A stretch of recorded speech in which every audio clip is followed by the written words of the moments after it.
membangun Indonesia.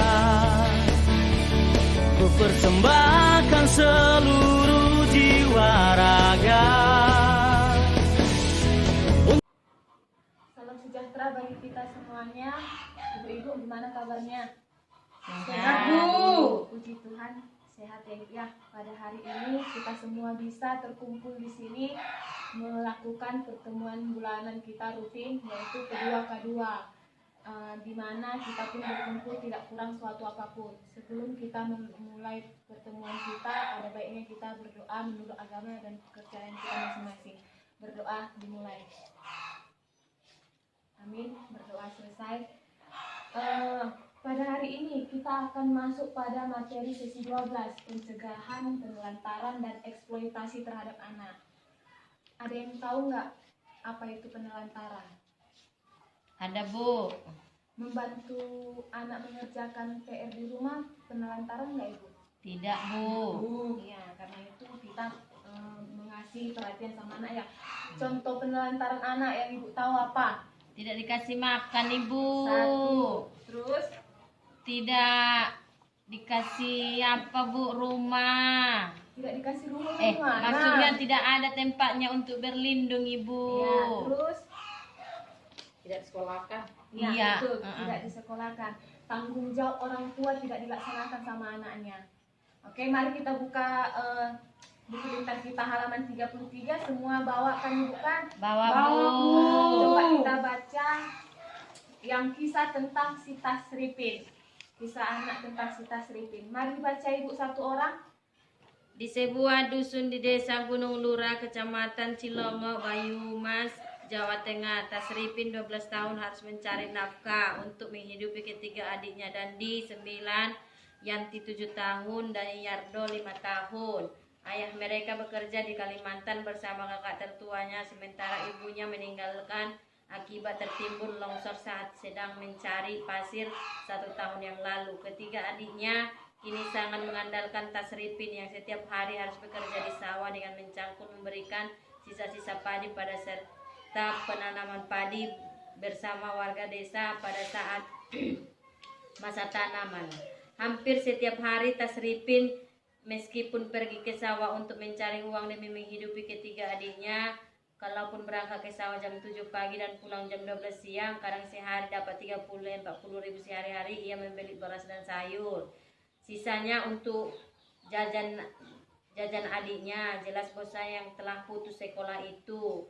Pagi sebelum dia berangkat ke sawah, Tasripin harus memasak nasi dan sayur untuk adik-adiknya. Selain memasak, dia juga harus mencuci pakaian, menyapu, serta memandikan adik-adiknya.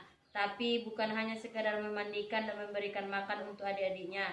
Dia pun punya tanggung jawab terhadap akhlak adik-adiknya untuk menjaga adik-adiknya sholat dan mengaji di musola depan rumah. Sudah, Bu. Oke, terima kasih ya, Ibu. Ya, Ibu Damayanti telah membacakan kisah si Tasripin. Setelah kita dengar cerita yang dibacakan tadi, ada yang bisa menarik kesimpulan tentang apalah cerita itu, Bu? Satu, Bu, yaitu tentang tanggung jawab si Tasripin terhadap ketiga anaknya, Bu. Anak atau adik? Oh, adik. Ingat Iya, adik. adiknya. Karena mamanya sudah meninggal ya. Iya, Bu. Bapaknya pergi. Nah, terus Dia tidak sekolah lagi, Bu, si Tasripinnya. lanjut, Ibu. Dia membiayai hidup adik-adiknya, Bu. Adiknya. Oke, dari yang Ibu sampaikan tadi, itu layak nggak dilakukan anak seusia si Tasripin yang 12 tahun? Tidak, Bu, tidak layak, Bu. Nah, kenapa? Seharusnya si Tasripin itu mesti sekolah, Bu, dengan umur 12 tahun. Ya, sekarang dia pendidikannya sudah mantap ya, Ibu, ya. Apa yang seharusnya dilakukan ayah atau kerabatnya terhadap dia? Seharusnya ayahnya pulang dari luar negeri, Bu, untuk melihat anaknya. Terus keluarganya juga mesti ada perhatiannya sama ketiga adik-adiknya. Ya, oke. Jawaban yang mantul ya, Bu. Ya, mantap, betul. Nah, dari kasus si Tasripin kita itu bisa kita simpulkan bahwa itu salah satu tindakan yang disebut sebagai penelantaran anak. Jadi dapat kita simpulkan Ibu, bisa dibaca semuanya di sini. Pengertian penelantaran anak itu apa? Tidak dilakukannya kewajiban dan tanggung jawab orang tua pengasuh dalam memenuhi kebutuhan dasar anak baik fisik, psikis, rohani maupun sosial. Kita Sripin tadi tidak dipenuhi apanya? Kebutuhan dasar anaknya tidak ada. Jadi dia yang sebagai kepala rumah tangga di situ ya.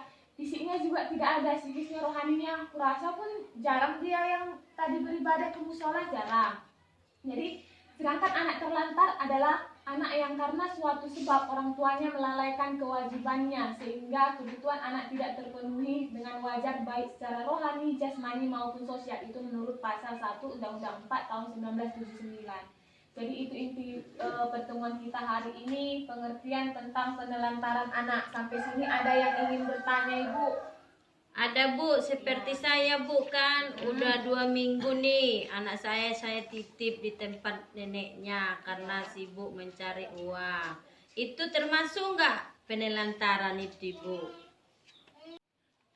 Oke, pertanyaan yang cukup bagus ya Bu ya. Itu tidak termasuk sebagai penelantaran. Kenapa tidak termasuk penelantaran Ibu? Kan Ibu bekerja, tapi supaya anaknya terurus dititipkanlah sama ibu mertua kita atau orang tua kita. Nanti kan malam Ibu jemput balik lagi anaknya kan? Iya Bu. Nah, jadi itu tidak termasuk penelantaran Ibu. Masih kita penuhi ya kebutuhan dia.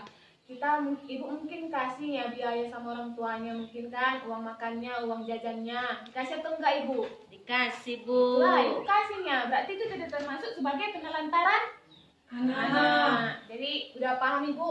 Sudah Bu. Ya, ada lagi yang mau bertanya? Kalau tidak ada, saya sudahi pertemuan kita hari ini. Mudah-mudahan apa yang menjadi pembelajaran kita hari ini dapat Ibu praktekkan di rumah masing-masing ya Ibu ya. Iya Bu. Jangan sampai lupa, harus dipraktekkan di rumahnya. Ingat, pertemuan di bulan selanjutnya bakalan saya tanya lagi tentang penelantaran anak. Apakah Ibu benar-benar paham dengan yang saya jelaskan hari ini? Dan saya harapkan ibu-ibu semuanya juga datang pertemuan rutin kita ya Bu ya. Iya Bu. Terima kasih atas kehadirannya. Salam sejahtera bagi kita. Selamat pagi.